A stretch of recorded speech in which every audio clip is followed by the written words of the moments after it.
Pero your sound has really started to gain traction. Your songs have this hypnotic, almost magical quality. Do you consciously aim for that sound and feel, or does it come naturally to you pag nagsusulat ka? Yun, hindi ko talaga goal na mang-hypnotize ng tao. Siguro naturally na lang talaga siyang lumalabas sa akin. Dahil isa akong diwata. Kaya yun. Totoo, di ba?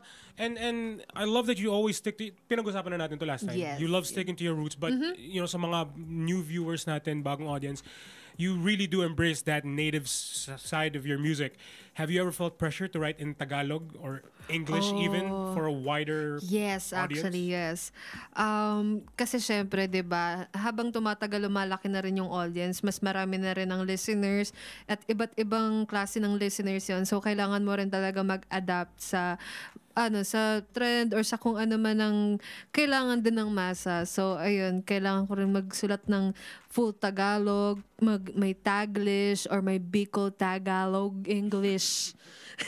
Sabi ko sa Bicol Taglish. Basta ganon. So, pero ayun, may mga nasulat na rin ako kay abangan niyo na lang.